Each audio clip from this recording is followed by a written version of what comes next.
Hey guys, Mr. Catlin here. We're looking at your homework for this week, and the first lesson is lesson 13, and we're going to look at number 1 first. For the inequality, we need to find two values for x that make it true. So we're looking for values that make it true, and two values that make it false. So we got to go 2 true, 2 false. So what I'm going to do is I'm going to make a little table here.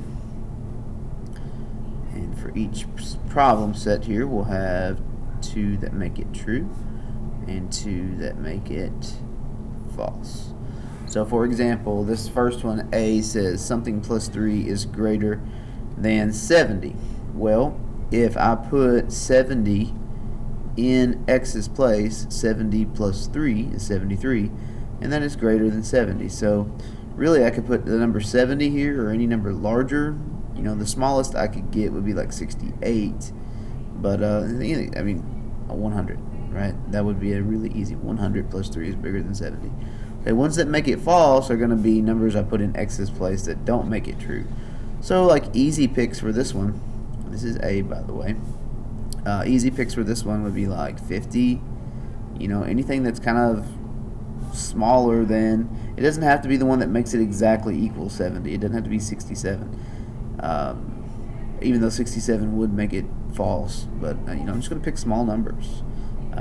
10, right? 10 plus 3 is 13. That's way smaller than 70, so that's not going to be true. So you don't have to be really close to it. You just got to make sure that it's true. So the next one is numbers that are smaller than 70 that make it true. Essentially, since you flipped this, you could just flip your answers. Like 50 and 10 will now make it true, and 70 and 100 would make it false because everything got flipped over because of the inequality changing from side to side. Alright, the next one, that was for B. The next one for C says that something times negative 5 is smaller than 2.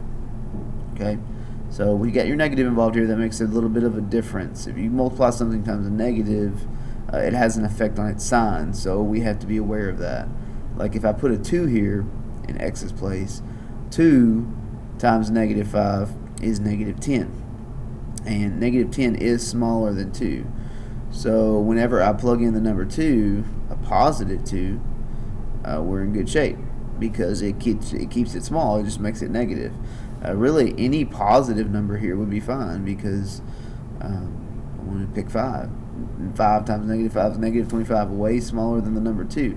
But if I want to get bigger than 2 and make this false, then I need to pick x's that are negative because it would jump it up to a positive version of itself. So like if I put a negative 2 in there, then that would give me negative 10, which is or positive 10, which is not smaller than 2. And then, negative 5, same result. It's a positive 25 when I multiply it by negative 5, so not smaller than 2. Those are false.